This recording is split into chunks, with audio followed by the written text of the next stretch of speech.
మా నమ్మకము కలిగిన మా పరలోకపు తండ్రి, నీ అత్యంత ఘనమైన నామానికి స్తుతులు స్తోత్రాలు చెల్లించుకుంటున్నాం. దౌర్భాగ్యులం దరిద్రులమైన మమ్మలను నీ ధన్యత ద్వారా మరొక దినాల్లో జ్ఞాపం చేసుకుని, నీ కుమారుడి క్రీస్తు రక్తం ద్వారా మా యొక్క పాపశాపాలు కడిగి మమ్మల్ని బిడ్డలుగా చేసుకుని ఈ దినం జ్ఞాపం చేసుకుని నీ సన్నిధిలో నీ వాక్యపు ఎదుర మమ్మల్ని ఐక్యపరిచినందుకు వందనాలు నాయన. కొద్ది నిమిషాలు వింటున్న బిడ్డలను, నన్ను, మమ్మల్ని అందరినీ కొద్ది నిమిషాలు నీ వాక్యపు వెలుగులో జ్ఞాపం చేసుకోండి. నీ ఆత్మచేత ముద్రించండి. గ్రహించుకునే హృదయమును, హత్తుకునే మనసును దయచేయండి. ఎన్న మాటలు విని మర్చిపోయి మోసపోకుండా మాటలు మరి నాయన మా హృదయంలో దాచుకొని వాటి ప్రకారం జీవించే ధన్యత దయచేయండి. ఈ పరిశుద్ధాత్మ ద్వారా మమ్మల్ని ముద్రించి గ్రహించుకునే హృదయమును, హత్తుకునే మనసు ఇవ్వండి. యేసుక్రీస్తు నామమును బట్టి వేడుకుంటున్నాం తండ్రి, ఆమేన్.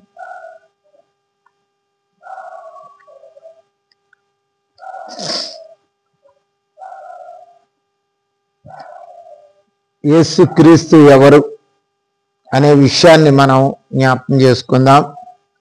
మరి చేసినట్లయితే మరి ఒక మంచి మాట ఉన్నది బైబిల్లో. యోహాను సువార్త 17వ అధ్యాయం 3వ వచనంలో, అద్వితీయ సత్యదేవుడైన నిన్నును నువ్వు పంపిన యేసుక్రీస్తును ఎరుగుటయే నిత్య జీవము. అద్వితీయ దేవుడు, నీకంటే వేరే దేవుడు లేడు, సత్యదేవుడు కూడా లేడు. అద్వితీయ సత్యదేవుడు వేరే వాళ్ళు లేరు. నువ్వొక్కడవే దేవుడు, నువ్వొక్కడే సత్యం, నువ్వొక్కడే నిజమని బయలుపరుస్తుంది ఇది. దేవుడు అయిన నిన్నును నీ కుమారుడైన యేసుక్రీస్తును ఎరిగినప్పుడు మానవులకి నిత్య జీవం దొరుకుతుంది. కనుక తండ్రిని తండ్రిగా ఎదగాలి, కుమారుని కుమారుడిగా ఎదగాలి. కనుక చాలా మంది కుమారుని తండ్రిగా ఎదుగుతారు, తండ్రిని కుమారుడిగా ఎదుగుతారు. చాలా కన్ఫ్యూజన్ లో ఉన్నది. కనుక చాలా మంది నిత్యత్వం పొందలేకపోవటానికి కారణం ఏమిటంటే సంపూర్ణమైన అవగాహన, మరి ఎరిగే స్థితి లేకపోవటమే. ఇద్దరిని తెలుసుకోవాలి, ఇద్దరు ఎవరో తెలుసుకోవాలి. అసలు ఇప్పుడు మనం నేర్చుకోవాల్సింది, మొన్న దేవుడు అంటే తెలుసుకున్నాం, తండ్రి అంటే తెలుసుకున్నాం. తండ్రిగా తెలుసుకోలేదు కానీ దేవుడు అంటే ఎవరని తెలుసుకున్నాం, ఆత్మ అని తెలుసుకున్నాం. ఇప్పుడు ఆ విషయాన్ని మనం కాదు కానీ యేసుక్రీస్తు ఎవరు, మరి బైబిల్లో మరి యేసుక్రీస్తు ఎవరని తండ్రి చెప్పాడు, యేసుక్రీస్తు ఎవరని తనకు తాను చెప్పుకున్నాడు, పరిశుద్ధాత్ముడు యేసుక్రీస్తు ఎవరని చెప్పారు, శిష్యులు ఎవరని చెప్పారు, ప్రవక్తలు ఎవరని చెప్పారు, అపోస్తులు ఎవరని చెప్పారు, మరి అపవాది ఎవరని చెప్పింది యేసుక్రీస్తును.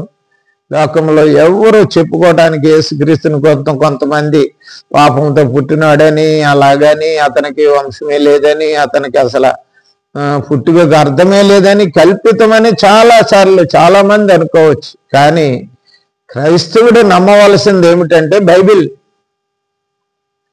బైబిల్ని నమ్మని వాడు అబద్ధికుడు. ఎవడైనా మాట్లాడినా వాడి గురించి మనం పెద్దగా పట్టించుకోవాల్సిన అవసరం లేదు.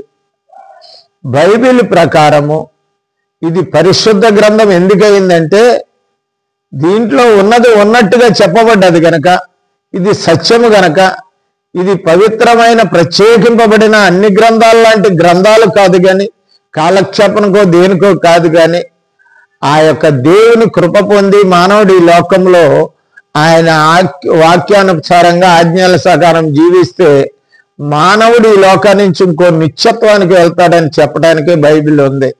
అది నమ్మిన వాడు నమ్మవలసింది ఏంటంటే తండ్రిని కుమారుడిని ఎరుగుట. ఆయన ఎవరు అంటే అద్వితీయ సత్యదేవుడు. ఆయన ఒక్కడు మాత్రమే దేవుడయ్యుండి, ఆయన సత్యదేవుడయ్యుండి ఆయన ఎరగాలి. ఆయన కుమారుడైన యేసుక్రీస్తుని ఎరుగుటయే మానవాళికి మరి నిత్య జీవం. ఆ మాటల్ని తండ్రి అయిన దేవుడు కుమారుడి గురించి ఏమన్నాడో మత్తయి సువార్త 3వ అధ్యాయం 17వ వచనంలో జ్ఞాపకం చేసుకుందాం. మరియు ఇదిగో యేసు ప్రభు వారిని గురించి తండ్రి అయిన దేవుడు అంటాడు ఆకాశం నుండి, ఇదిగో ఈయనే ఈ ప్రభు అయిన యేసుక్రీస్తే నా ప్రియ కుమారుడు, ఈయన యందు నేను ఆనందించుచున్నాను. కనుక ఆయన ఏమంటున్నాడంటే ఈయన నాకు ఇష్టమైన కుమారుడు అన్నాడు. మనం ఏం చేస్తున్నామంటే ఆయన్ని తండ్రి అంటాము, ఆయనకి వేరే వేరే మా పదాలతో ఉపయోగిస్తారు. కానీ తండ్రి చెప్తున్న మాట ఏంటంటే ఈయన నాకు ఇష్టమైన కుమారుడు, నా ప్రియ కుమారుడు అంటాడు. 17:5 కూడా అదే మాటని, 17:5 అతడు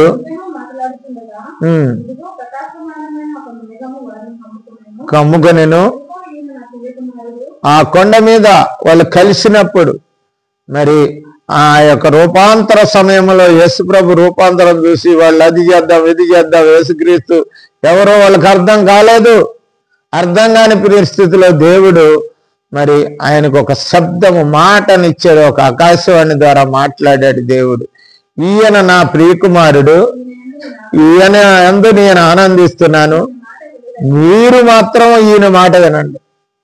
అంతేగాని ఇంకే మాటలు విని మీరు మోసపోవద్దు. ఆయన నా ప్రియ కుమారుడు, నేను కూడా ఆయన యందే ఆనందిస్తున్నాను, ఎందుకంటే నాకు ఇష్టమైన కుమారుడు. మీరు కూడా ఆయన మాట విన్నట్లయితే మీరు కూడా నాకు ప్రియులు అయిపోతారని చెప్పే మాటనే ఇక్కడ మరి మత్తయ్య గారు రాసినారు. అదే హెబ్రీయులకు రాసిన పత్రిక 1:5 అంటారు. ఎలాగనగా యేసు ప్రభుతో అంటున్నాడు, నీవు నా కుమారుడవు, నేడు నేను నిన్ను కని ఉన్నాను. నేడు అనే పదము, నేడు అన్నది కంటిన్యూ ఎప్పుడు కూడా ఉండేది. అది నేడు అనే మాటను కొట్టేసేది ఎవరో లేరు. ఎప్పుడు కార్యం జరిగితే, ఎప్పుడు నువ్వు చదువుకుంటే, ఎప్పుడు నువ్వు ఊహిస్తే, ఎప్పుడు నీ ధ్యాసలోకి వస్తే అది నేడే. కనుక అందుకే నేడే రక్షణ దినం అన్నాడు, నేడే నీ దినం అన్నాడు. నేడే నేడే అనే మాటని శాశ్వతమైనటువంటి కాలమానంగా ఉపయోగించాడు దేవుడు. నేడే నిన్ను నేను కని ఉన్నాను.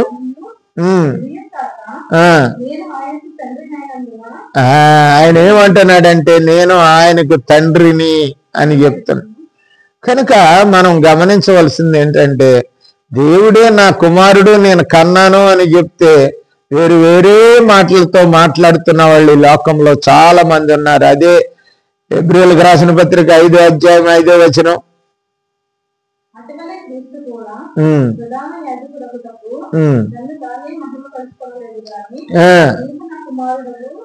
తండ్రి చెప్తున్నాడు, నీవు నా కుమారుడవు, నేడు నేను నిన్ను కని ఉన్నాను. కనుక ఎవరైతే ఆ మాట చెప్పారో ఆయనే ఆ కుమారుడిని మహింపరిచాడు. అందుకనే నేడు కని ఉన్నాననే మాట కీర్తన 2:7 కూడా ఉన్నది. సరే, అది అయిపోయింది. తండ్రి అయితే నా కుమారుడు, నా ప్రియ కుమారుడు, నేను ఆయన్ని కన్నాను అని తండ్రి నిర్ధారణ చేసేసాడు. ఇంకొకరు ఎవరన్నా వ్యర్థంగా మాట్లాడితే అది వ్యర్థ ఆలోచన, అది మరి గాలికి వెళ్ళి మాటలవి, అవి స్థిరమైనవి అంత మాత్రమని కాదు. రెండవది ఏంటంటే తండ్రిని గురించి కుమారుడు ఏం చెప్తున్నాడు? మత్తయి సువార్త 10:32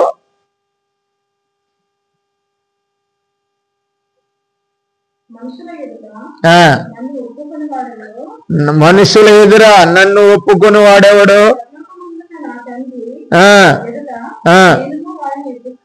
పరలోకమందున్న నా తండ్రి అంటున్నాడు. తండ్రి ఏమో నా ప్రియ కుమారుడు అన్నాడు, తండ్రి ఏమో నా కుమారుడు అంటున్నాడు, కుమారుడేమో పరలోకమందున్న నా తండ్రి అంటున్నాడు. గమనించాలి, వీళ్ళకున్న రిలేషన్ పోగొట్టేస్తున్నారు. ఈ మధ్యన చాలా మంది కూడా వ్యర్థమైన మాటలు, వ్యర్థమైన బోధలు చేస్తున్నారు. దయచేసి వాళ్ళ గురించి మనం మాట్లాడొద్దు, కానీ బైబిల్ ఏం చెప్తుంది మనం నేర్చుకుందాం అంతే. అదే 12:50 కూడా 12:50 అది చాలు, ఒక మాట చాలు. ఆయన అంటున్నది ఏంటంటే యేసుక్రీస్తు వారు పరలోకమందున్న నా తండ్రి అంటే ఆయన తండ్రి పరలోకములో ఉన్నాడు కదా, ఆయన తండ్రి అని ఆయన్ని పిలుస్తున్నాడు. ఆ తండ్రి అయితే ఈయన నా ప్రియకుమారుడు అని పిలిచాడు. 15:13 మత్తయి సువార్త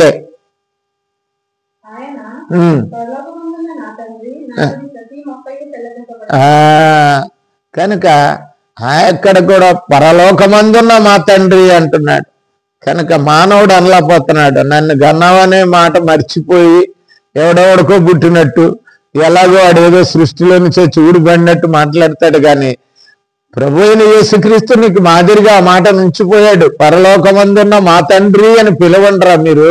ఆయన కుమారులు అవ్వాలంటే, దేవుని బిడ్డలు అయి ఉంటే మీరు పరలోకమందున్న నా తండ్రి అని పిలవండి అంటున్నాడు ఆయన. యోహాను సువార్త 12:26.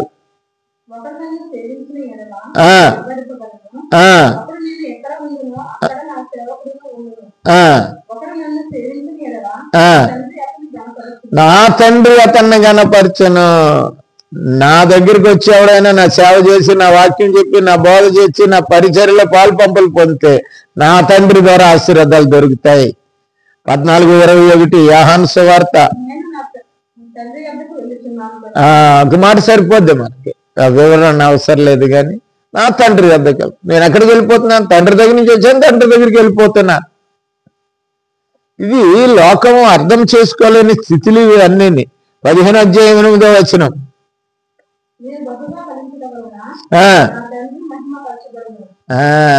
మీరు ఈ లోకంలో ఆత్మీయంగా బహుగా నా యందుండి క్రీస్తును కలిగి, క్రీస్తు ఆత్మీయ స్థితి, క్రీస్తు యొక్క లక్షణాలు, క్రీస్తు స్వారూప్యంలోకి మార్చబడి మీరు అభివృద్ధి పొందినట్లయితే మహిమ నాకు కాదు, నా తండ్రికి దొరుకుతుంది. దేవుడు మహింపరచబడాలి. నిన్ను నన్ను యేసుక్రీస్తును కూడా ఈ లోకానికి ఎందుకు పంపించాడు? ఆయన మహిమ నిమిత్తం పంపించాడు. అందుకని ఆయన మహింపరచబడాలి అంటున్నాడు. ఆయన మహింపరచబడాలి. 20:17 మగ్దలేని మరియతో అంటున్నాడు. పునరుద్ధరణ అయినప్పుడు చూడటానికి వెళ్ళిన మగ్దలేని మరియతో అంటున్నాడు, నేను ఇంకా ఎక్కిపోలేదు, నేను ఇంకా తండ్రి దగ్గరికి ఎక్కిపోలేదు. ప్రియులారా, 2 తారతమ్యాలు. తండ్రి కుమారుణ్ణి నా కుమారుడు అంటున్నాడు, కుమారుడు నా తండ్రి అంటున్నాడు. ఈ రిలేషన్షిప్ ఎరగని మానవులకి కానీ, మానవాంటి క్రైస్తవులు కానీ నేర్చుకోవాల్సింది ఈ మాటల ద్వారా ఏంటంటే, తండ్రికి తండ్రిలాగానే చూడాలి, కుమారుణ్ణి కుమారుడిలాగే చూడాలి. కనుక వాళ్ళిద్దరూ కూడా నా తండ్రి అని ఆయన అన్నప్పుడు, నా కుమారుడే ఆయన అన్నప్పుడు, మీకు వచ్చిన బాధ ఏంటి, నాకు వచ్చిన బాధ ఏంటి? మనం ఉచ్చరించలేకపోతున్నాం. మనం ఎందుకు ఉచ్చరించలేకపోతున్నామో మనకు తెలియట్లేదు. కానీ యేసు ప్రభు వారు హెచ్చించుకుని నేను దేవుని కుమారుని గనక దేవుణ్ణి అని ఆయన చెప్పుకోలేదు. ఆయన ఈ లోకానికి ఏ రూపంలో వచ్చాడో, ఏ స్థితిలో వచ్చాడో, ఏ స్థితిని కలిగి లోకానికి వచ్చాడో దాన్ని స్పష్టంగా చెప్పాడు ఆయన కనాను గురించి. మత్తయి సువార్త 8:20 ఆకాశ పక్షులకు గూళ్ళును ఉండును గాని మనుష్య కుమారుడైన నాకు, నేను మనుష్య కుమారుడను. ఎంత మంచిగా వివరిస్తే పెడార్థాలు తీస్తున్నారు దానికి. కనుక నేను మనుష్య కుమారుడను, మనుష్యునికి పుట్టినవాడని ఈ లోకంలో మనుష్య కుమారుడిగా నేను వచ్చాను, మనుష్య కుమారుడిగా నేను ఈ లోకంలో జన్మించాను, నేను మనుష్య కుమారుణ్ణి అని ఆయన చెప్తున్నాడు. ఆయన 9:6 కూడా అదే మాట ఉంటది.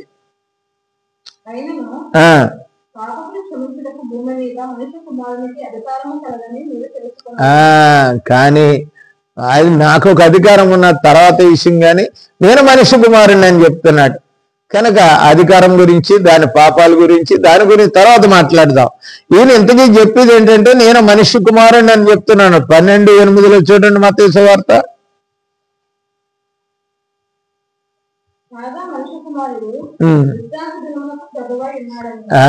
విశ్రాంతి దినం, విశ్రాంతి దినం 7వ దినం. మరి అదే విశ్రాంతి దినాన్ని ఆచరించే అనేక సహవాసాలు ఉన్నాయి. కనుక ఆయన స్వాధీనంలోకి ఇచ్చాడు. భూమిని సమస్తానం మీద ఆయన అధికారం ఇచ్చినప్పుడు విశ్రాంతి దినం ఇంకొకరికి ఇస్తాడా? విశ్రాంతి దినం ఆయన చేతిలో ఉంచుకుంటాడా? విశ్రాంతి దినానికి కూడా యేసు ప్రభువే అధికారి. విశ్రాంతి దినాన్ని నిర్వహించేది కూడా యేసు ప్రభువే. ఆయనే ప్రభువు, దానికి కూడా ఆయనే రాజు అని చెప్తున్నాడు. కనుక ప్రియులారా, ఇంకా చూద్దాం 17:22 ఆ మనుష్య కుమారునికి సరిపోద్ది మనకి. మనుష్య కుమారుడు అని ఆయన డైరెక్ట్ చెప్తున్నాడు. మనుష్య కుమారుడను నేను అని చెప్తున్నాడు. 26, 24 చూడు.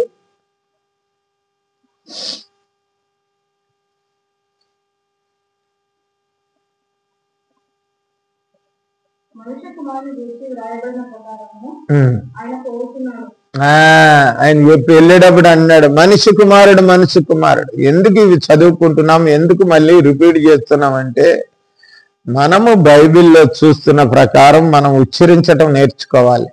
దాని ప్రకారం మనం మాట్లాడటం నేర్చుకోవాలి. ఎవరిష్టానుసారంగా పలకటం, ఎవరి ఆలోచన ప్రకారం వారు బోధించటం కాదు. కానీ మరి తండ్రి అయితే ఆయన నా కుమారుడు అన్నాడు, కుమారుడైతే నా తండ్రి అన్నాడు. కనుక ఆ కుమారుడే తనను గురించి తాను చెప్పుకున్నప్పుడు నేను మనుష్య కుమారుడని 72 సార్లు అన్నాడు బైబిల్లో. మనుష్య కుమారుడు అనే మాట 72 సార్లు ఉన్నది. కనుక ప్రియులారా, ఈ 3 గమనిస్తే తండ్రి కుమారుడు ఏమేమి చెప్పారు యేసు ప్రభు గురించి మనం తెలుసుకున్నాం.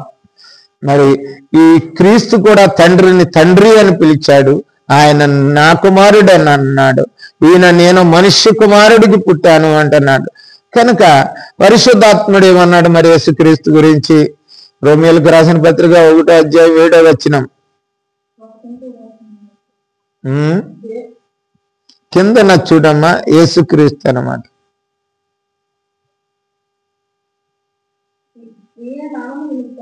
ఈయన నామ నిమిత్తము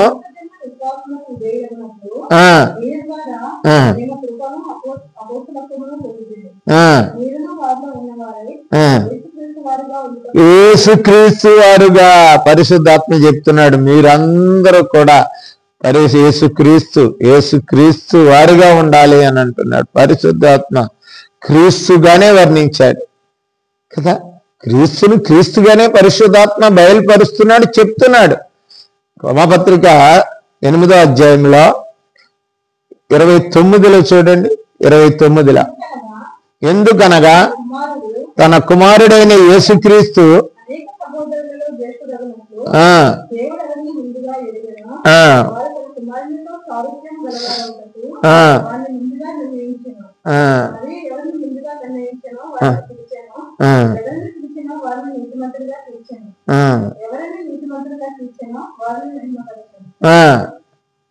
ఆయన స్వరూప్యములోనికి మార్చబడాలని పరిశుద్ధాత్ముడు కుమారుణ్ణి మరి యేసుక్రీస్తుని గురించి చెప్పినప్పుడు మరి అదే విధంగా 32 చూడమ్మా. 32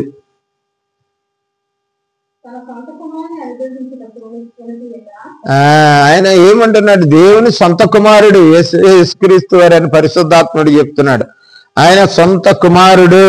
ఆయన కుమారుడు మాత్రమే, మనలాగా దత్తత తీసుకున్న కుమారుడు కాదు. యేసుక్రీస్తు ద్వారా దత్తత తీసుకున్న కుమారులం మనం. ఆయనైతే మరి ఆయన తన సొంత కుమారుడు అని చెప్తున్నాడు పరిశుద్ధాత్ముడు కూడా. కనుక కొలసి 1:13లో కూడా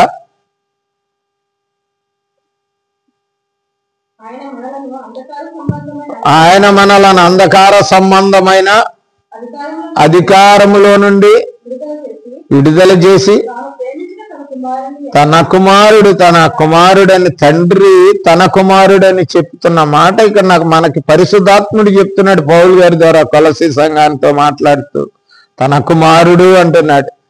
కనుక పరిశుద్ధాత్ముడు కూడా దేవుని కుమారుడని చెప్తున్న మాటే మనం చూసుకోవాల్సింది. ఎబ్రీ 1:2లో కూడా 1:2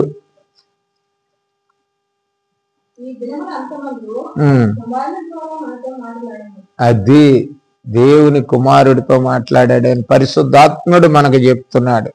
కనుక పరిశుద్ధాత్ముడు కూడా దేవుని కుమారుడు అనే మాటనే ఉంచాడు. అందుకే మన సహవాసం ఎలా ఉండాలో యోహాను సువార్త 1 యోహాను 1:3లో చూసినట్లయితే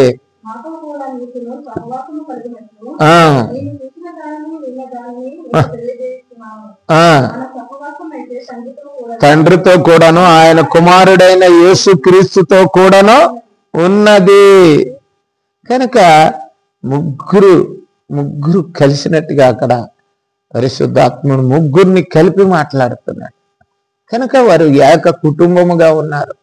ఒకే కుటుంబము, ఒకే మరి ప్రేమ కలిగిన వారు, ఒకే ఒకరిని హెచ్చరించుకునేవారు, ఒకరినొకరు హెచ్చించుకునేవారు, ఒకరినొకరు మరి మరి ప్రేమ చూపుకునేవారు, ఒకరు మహింపరుచుకునేవారు, ఒకరిని గురించి ఒకరు వివరణగా వివరించుకున్నవారు వాళ్ళు.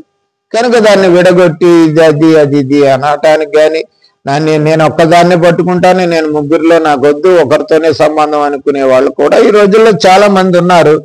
ఏదేమైనప్పటికీ తండ్రి ఏమన్నాడు యేసుక్రీస్తు గురించి, కుమారుడు ఏమన్నాడు తనను గురించి, పరిశుద్ధాత్మ ఏమి చెప్పాడు యేసుక్రీస్తు గురించి, అదే తండ్రి అదే క్రీస్తు తండ్రిని గురించి ఏమి చెప్పాడో కూడా నేర్చుకున్నాం. వందనాలు. ఇక ఐదోది ఏంటంటే క్రీస్తు శిష్యులు ఆయన ఏమన్నారు, శిష్యులు ఏమన్నారు? మత్తయి సువార్త 16:16లో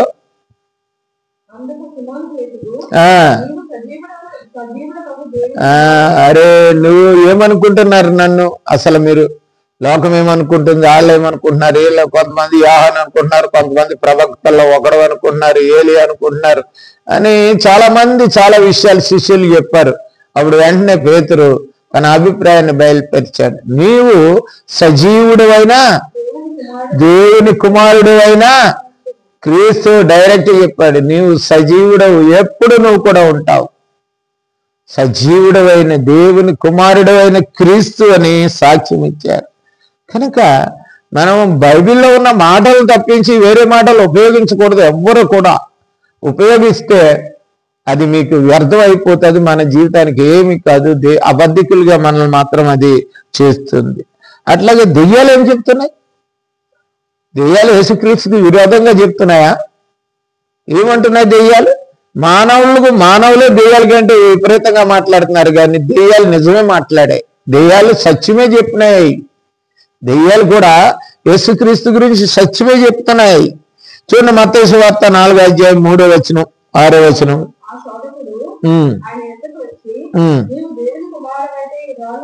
అది వాడికి తెలుసు ప్రేరేపిస్తున్నాడు, కానీ వాడికి తెలుసు నువ్వు దేవుని కుమారుడు అనిపించుకుంటున్నావు, నువ్వు దేవుని కుమారుడిగా వచ్చావు, కనుక నువ్వు ఈ పని చేయి. శోధన చేసేటప్పుడు చాలా సార్లు నువ్వు క్రైస్తవురాలు అయితే, నువ్వు క్రైస్తవుడు అయితే, నువ్వు వాడైతే, నువ్వు వీడైతే అని అనేక సార్లు శోధనలో మన మనస్సు మనల్ని ఒక్కొక్కసారి శోధిస్తుంటుంది, అపవాది దానికి తోడవుతుంటుంది. అనేక సార్లు అయితే అనే మాట ఏంటైతే మనము చేతగానిగాలుగా చూపించి దాన్ని తప్పులో పడేయటానికి, యేసుక్రీస్తు ఎవరని తెలుసు, దానికి దేవుని కుమారుడు అని తెలుసు, అయితే చెయ్యి అంటుంది. అయితే అంటే కాదు ఆయన, అవును, కానీ ఆయన కూడా తండ్రిని అహింపరచడానికి వచ్చాడు, తండ్రి మాట వినటానికి వచ్చాడు, తండ్రి మాటకు లోబట్టడానికి వచ్చాడు. తండ్రి అంటే ఆయనకి ఎంతో గౌరవం ఉన్నది. ఆయన చెప్పిన మాటను విని ఈ సాతానుగాడు చెప్పిన మాట ఎందుకు వింటాడు ఆయన? అదే 6వ వచనంలో చూడండి, కిందకు దుమ్ముకో. చూసాడు అదేమంటున్నాడంటే చెయ్యకూడని పనులు చేయించేది ఎవరు అంటే మనం అర్థం చేసుకోవాలి. సాతానుగాడు యేసుప్రభు గురించి కూడా తండ్రి చిత్తం నెరవేర్చటానికి వచ్చిన యేసుప్రభును కూడా బోల్తా పెట్టడానికి అనేక మాటలు మాట్లాడింది. నీవు దేవుని కుమారుడు అయితే దూకై అంటే దూకేయాలని ఈడు చెప్పేదేంటి? తండ్రి మాట వింటున్న యేసుక్రీస్తుకి. ఈ రోజున క్రైస్తవులు దేవుని మాట కంటే వాల్యూ లోకం మాట, లోక ప్రజల మాట, అపవాది మాట వింటున్నారు. కనుకనే క్రీస్తు స్వరూపంలోకి మార్చబడలేకపోతున్నారని గుర్తించాలి. యేసుప్రభు అవును, నేను కేను కుమారుడినే కానీ నా తండ్రి సెలవిస్తేనే కానీ నేను ఏది చేయలేను. నా తండ్రి మాట్లాడమంటే మాట్లాడతా, నా తండ్రి చేయమంటే చేస్తా, నా తండ్రి మాటే నాకు వేదం, అదే నాకు ఆయన చిత్తం అని చెప్పినటువంటి యేసుక్రీస్తు అది. కనుక అపవాది 8వ అధ్యాయంలో కూడా మాట అంటాడు 28-29లో,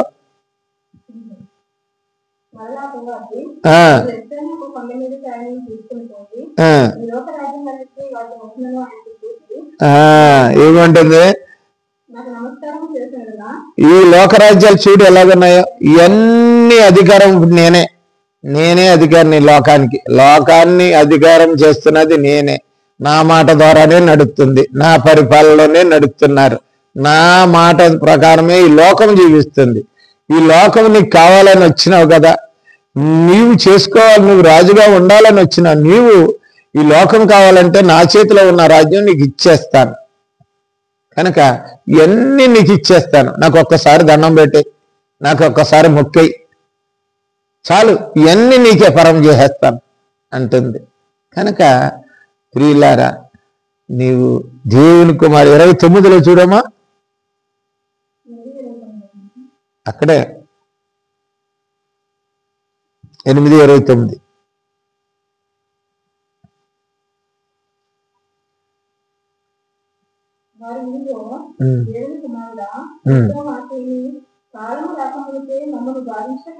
ఇక్కడికి అవి చెప్తున్నాయి, దేవుని కుమారుడా అవి చెప్తున్నాయి.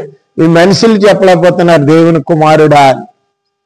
దేవుని కుమారుడా అని చెప్పలేని మానవులు ఇంకా ఆయన్ని ఏమి ఎరుగుదును, ఆయన తండ్రి అయినటువంటి దేవుడిని ఏమి ఎరుగును, కుమారుడైన యేసుక్రీస్తుని ఏమి ఎరుగును, వీళ్ళ నిత్యత్వం ఎక్కడికి వెళ్తారో, నిత్యత్వం పొందలేని స్థితిలో మానవాళి మరి పడైపోయింది. లోక సువార్తలో కూడా ఈ మాటను చాలా బాగా చెప్తాడు.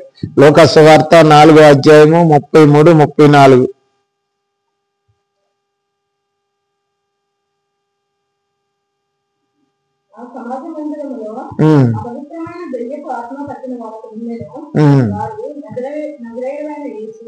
సమాజ మందిరంలో ఉన్నాడు, దేవుని సన్నిధి ఉన్న కాడ కూడా ఉంటాడు వీడు. చాలా మంది ఏమనుకుంటారంటే చర్చి కాడ ఉండదేమో దైవం అనుకుంటారు. చర్చిలోనే కాదు, క్రైస్తవులోనికి కూడా రాగల శక్తి ఉంది దానికి అవకాశం ఇచ్చినట్లయితే. అది సమాజ మందిరంలోకి వచ్చేసింది అంటే ఆ సమాజం సరిలేదు, ఆ సమాజం సరిగ్గా అర్థం చేసుకోలేదు తండ్రిని కుమారుణ్ణి. కనుక మరి వెంటనే అక్కడికి వచ్చేసి అక్కడ ఒకరిని పట్టింది, పడితే అది అంటుంది, ఏమని ఉచ్చరించారమ్మా? నజరేయుడు అయిన యేసు, నజరేతు నుంచి వచ్చినటువంటి దేవుని కుమారుడు అయినటువంటి యేసు, మాతో మీకేం పని? కనుక కనుక నువ్వెవరవో నన్ను ఎరుగుదును, నేను నిన్ను ఎరుగుదును, సాతాను ఎరుగును, మనుషులు ఎరగట్లేదు యేసుక్రీస్తుని. ఎంత దౌర్భాగ్యం స్థితి అండి. నీవు ఎవరో నాయన తెలుసు, నీవు దేవుని కుమారుడైన పరిశుద్ధుడైన యేసుక్రీస్తువు అని అవి చెప్తున్నాయి.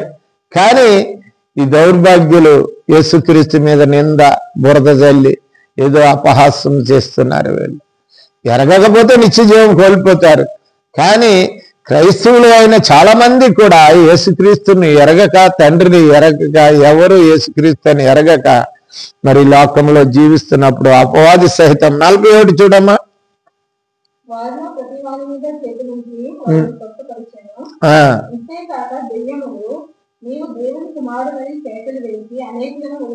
అది వెంటనే వెళ్ళిపోతున్నాయి, నువ్వు దేవుని కుమారుడు, దేవుని కుమారుడు అని చెప్పాయంట. మరి ఈ దెయ్యాలన్నా చూడ, మరి క్రైస్తవులనే దెయ్యాలనాలా, లేకపోతే మానవాళ్ళని దెయ్యాలనాలా, లేకపోతే బోధకులని దెయ్యాలనాలా, ఇంకెవరని దెయ్యాలని అంటే ఎవరున్నారో వాళ్ళు కూడా ఆయన దేవుని కుమారుడని చెప్పలేని పరిస్థితికి, దౌర్భాగ్యపు స్థితికి మానవాళ్ళు వచ్చేసిందండి. బైబిల్లో ఉన్న మాటను ఉన్నట్టుగా పలకటానికి చేతగాని దౌర్భాగ్యపు స్థితికి క్రైస్తవ్యం వచ్చేసింది. మరి ప్రవక్తలు ఏమి ప్రవచించారు? ఆయన ఎవరని ప్రవచించారు ప్రవక్తలు? యెషయా గ్రంథంలో 9వ అధ్యాయం 6వ వచనంలో దేవుని కుమారుడు, కుమారుడు అంటే దేవుని కుమారుడు అనుగ్రహింపబడెను. కనుక దేవుని కుమారుడు ఆ మాట సరిపోద్ది మనకి. దేవుడు కుమారుడు అనుగ్రహింపబడ్డాడు మనకి. ఆయన మనకి దేవుని కుమారుడుగా యేసుక్రీస్తును అక్కడ ప్రవక్తలు ప్రవచనం చెప్పారు. 7:14 చూడు.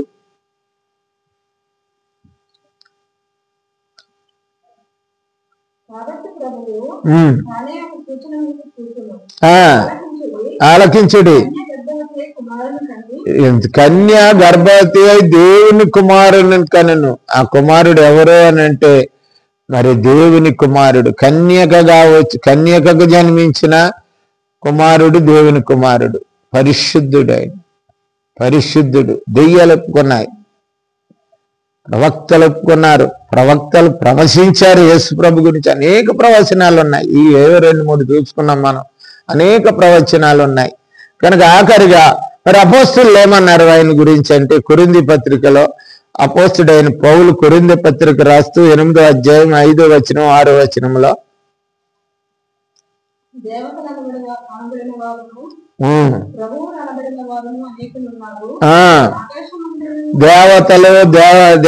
అనబడిన వాళ్ళు, ప్రభు అంటే మరి వెళ్తున్న వాళ్ళు అనేక మంది ఉన్నాను. ఆయన తండ్రి, మనమున్నాము. మన నిమిత్తం అనే మాటని విడిచిపెట్టేస్తాను. నిమిత్తం అంటే ఆయన మహిమ నిమిత్తం ఉన్నాం మనం. దేవుని తండ్రి మహిమ నిమిత్తం మనం ఉన్నాము. తర్వాత మాట, మనకు ప్రభు పరిపాలించేవాడు ప్రభు అయినటువంటి యేసుక్రీస్తు మాత్రం. ఆయనే యేసుక్రీస్తు. ఆయన ద్వారా ఈ సృష్టి సమస్తము కలిగింది. మనము కూడా ఎవరి ద్వారా, యేసుక్రీస్తు పుట్టించకపోతే పుట్టలేదు నువ్వు. ఆయన ద్వారా కలిగిన వారము. కనుక మరి అపోస్తులు కూడా ఆయన ప్రభు అని, దేవుని కుమారుడని, ఆయన ద్వారా సమస్తం కలిగిందని అపోస్తులు కూడా చెప్తున్నప్పుడు ఈ యొక్క దౌర్భాగ్యులకు ఏమైపోయిందో నాకు అర్థం కావట్లేదు అనుకోవటానికి. మొదటి యోహాను 1:3 మాతో కూడా మీకును, ఇంతకుముందు నేర్చుకున్నాం, తండ్రి కుమార పరిశుద్ధాత్మ ముగ్గురితో మనకు సహవాసము కలగటానికే యేసు ప్రభువారు దేవుని కుమారుడిగా పరిశుద్ధుడిగా ఈ లోకానికి వచ్చాడు. అది దానిలోని అర్థం. 5వ అధ్యాయం 10-12 చూడండి. మొదటి యోహాను 5. దేవుని కుమారుని యందు విశ్వాసముంచువాడు, ఇంకా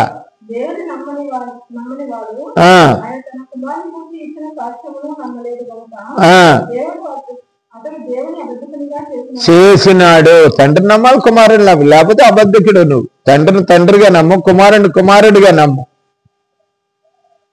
తండ్రిని కుమారుణ్ణి నమ్మని వాడు ఒకడు కుమారుని నమ్ముతాడు, ఒకడు తండ్రిని నమ్ముతాడు. నేను వాళ్ళు వేరే, ఇది వేరే, ఇదే కరెక్ట్, అదే కరెక్ట్, నేను యెహోవా సాక్షులు అంటాడు, యేసుక్రీస్తు సాక్షులు కాదంటాడు. కొంతమంది క్రీస్తు సాక్షులు అంటారు, కొంతమంది మేము యోధా రాజ్యానికి సాక్షులు అంటారు. రకరకాలుగా ఉన్నారు. కానీ నేను చెప్తున్నటువంటి మాట అది. 12 వచనం చదవమ్మా. ఆ సాక్ష్యం ఏమనగా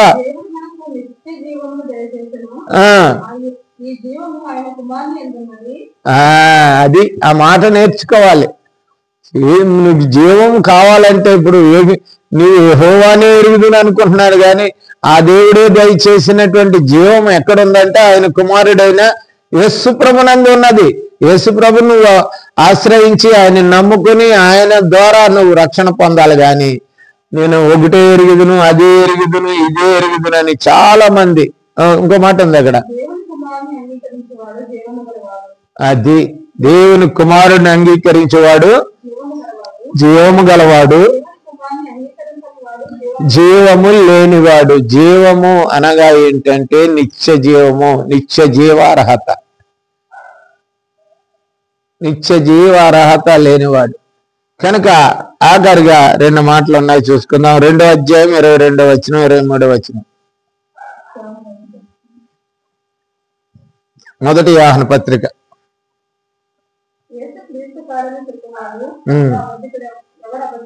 ఎవడు అబద్ధికుడు? యేసుక్రీస్తు ఏమన్నది? యేసుక్రీస్తు కాదని, రక్షకుడిగా వచ్చినవాడు, అభిషేకింపబడిన వాడని తప్ప ఎవడు అబద్ధికుడు? తండ్రిని కుమారుని ఎరుగని వీడే క్రీస్తు విరోధి. ఎవడో కాదు. తండ్రిని తండ్రిగా ఎరగాలి, కుమారుని కుమారుడిగా ఎదుగుతుంది. దెయ్యాలు చెప్తున్నాయి, మరి సాతానులు చెప్తున్నాయి, మళ్ళీ అందరూ అపోస్తులు చెప్తున్నారు, శిష్యులు చెప్తున్నారు. మరి మనకొచ్చిన రోగం ఏంటో తెలియట్లేదు. కనుక మనము ఎరుగుటయే నిత్య జీవము అంటాడు. ఇంకా చూడండి 23లో కూడా కుమారుని ఒప్పుకున్నవాడు తండ్రిని అంగీకరించిన వాడు కాదు. నువ్వు కుమారుని ఒప్పుకుంటేనే తండ్రిని ఎరుగుదు. తండ్రి నీకు మహింపరచాలి. తండ్రిని నువ్వు మహింపరిచినట్లే తండ్రి నిన్ను ఎరుగును కనుక తండ్రిని నువ్వు మహింపరుస్తావు. కనుక ఈ కొద్ది మాటలు మనం జ్ఞాపకం చేసుకుందాం. కనుక అలా చేసినట్లయితే కుమారుడైన యేసుక్రీస్తు రక్తము, కుమారుడైనటువంటి యేసుక్రీస్తు రక్తము నిన్ను నన్ను, కుమారుడైన యేసుక్రీస్తు రక్తము నిన్ను నన్ను పవిత్రులుగా చేస్తుంది, సమస్త దుర్నీతుల నుండి దూరపరుస్తుంది. అందుకే ప్రభు అయిన దుర్నీతి నుండి దూరపరచకపోయినా, నీ పాపాలు క్షమించబడకపోయినా, నీవు తండ్రిని మహింపరచకపోయినా, యేసుక్రీస్తును ఎరగని వాడుగా నువ్వు ఉన్నట్లయితే నీకు నిత్య జీవము దొరకదు. దీని సారాంశం తండ్రే చెప్పాడు కుమారుడని, కుమారుడే చెప్పాడు నా తండ్రి అని, పరిశుద్ధాత్ముడే దేవుని కుమారుడు అని చెప్పాడు. మరి శిష్యులు చెప్పారు, అపోస్తులు చెప్పారు, మరి అందరూ చెప్పారు, దెయ్యాలు చెప్పారు, ప్రవక్తలు చెప్పారు, అపోస్తులు చెప్పారు. మరి మనము ఎరగని వాళ్ళమైతే నీ పాపాలు క్షమించబడవు, నా పాపాలు లేకపోతే పాపం చేసినట్టే. పరిశుద్ధాత్మకు విరోధముగా ఎవరైనా సరే ఆలోచించినా మాట్లాడినా వాళ్ళకి క్షమాపణ లేదు, వారి పాపాలు క్షమించబడవు, వారికి నిత్యత్వం ఉండదు. కనుక ప్రియ సహోదరి సహోదరుడా, బైబిల్లో ఏమున్నదో దాన్ని మాత్రమే మనం అవగాహన చేసుకోవటానికి కానీ నీ తెలివి నా తెలివి, నీ జ్ఞానము నా జ్ఞానము, నీ ఉద్దేశాలు నా ఉద్దేశాలు కనుక ఎవరో చెప్పింది విని దాన్ని ఫాలో అయ్యేవాడు ఒకడు. కనుక ఎన్ని రకాలైపోయినాయంటే క్రీస్తును తండ్రిని విడగొట్టి పరిశుద్ధాత్మను లేని దౌర్భాగ్యపు మరి దరిద్రమైనటువంటి సమాజం ఏర్పడ్డది. ఈ రోజుని క్రైస్తవ సమాజం ఎలా ఏర్పడిందంటే దౌర్భాగ్యపు స్థితికి వచ్చేసింది ఈ రోజుల్లో. కనుక ప్రియులారా గమనిందాం, నువ్వు నేను ఏ స్థితిలో ఉన్నాం, ఏ విధంగా మనం ఆలోచిస్తున్నాం. కనుక యేసుక్రీస్తు ఎవరు అంటే బైబిల్లో ఉన్నది ఇదే. యేసుక్రీస్తు ఎవరో తండ్రి చెప్పాడు, యేసుక్రీస్తు ఎవరో తను తాను చెప్పుకున్నాడు, పరిశుద్ధాత్ముడు చెప్పాడు, మరి అపోస్తలులు చెప్పారు, శిష్యులు చెప్పారు, దెయ్యాలు చెప్పినాయి, ప్రవక్తలు కూడా ప్రవశించారు. ఈ కొద్ది మాటలు మరి బైబిల్ పెట్టుకుని ఎవరైనా యూట్యూబ్ చూసినట్లయితే బైబిల్ పెట్టుకుని చదవాలి. బైబిల్ లేకుండా అవగాహన రాదు. దయచేసి గమనించే హెచ్చరికది. బైబిల్ దగ్గర పెట్టుకుని జాగ్రత్తగా చూసి మీరు దేవుడు నీకు పరిశుద్ధాత్మ దేవుడు ఏ సహాయం చేస్తే ఆ అవగాహన నీకు ఇస్తాడు.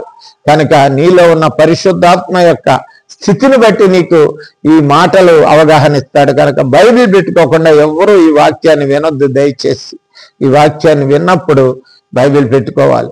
నేను చెప్తున్న తప్పు ఉండొచ్చు, అపోస్తలుడైన పౌలు చెప్పింది ఆ రోజున వాళ్ళు పరీక్షించుకున్నారు వెళ్ళి. మరి ఈ రోజు నేను చెప్పింది మాత్రం ఎందుకు నమ్మాలి? అది బైబిల్లో ఉందా లేదా చూడవలసిన అవసరం ఉంది. కనుక ప్రతి వారు బైబిల్ చూసి దాని ప్రకారం ఈ వాక్యాన్ని విని తండ్రికి రావాల్సినటువంటి మహిమ, కుమారుడికి రావాల్సినటువంటి ఆ యొక్క ఘనత, మరి పరిశుద్ధాత్మకు రావాల్సినటువంటి ఆ యొక్క సహకారం మరి సమస్తము కలిగి మనం నిత్యత్వ వారసత్తులుగా ఉండటానికి మరి దేవుని చిత్త ప్రకారం మనము ఆయన్ని ఎరుగుదాము. వారి ముగ్గురిని ఎరిగి క్రీస్తుని ఎవరు అని తెలుసుకున్నందుకు మరి తెలుసుకుందాం. ఆ విధంగా మనం నిత్యత్వ వారసత్వం పొందాం. దేవుడు ఆ విధంగా మనందరినీ దీవించును గాక. ఆమేన్.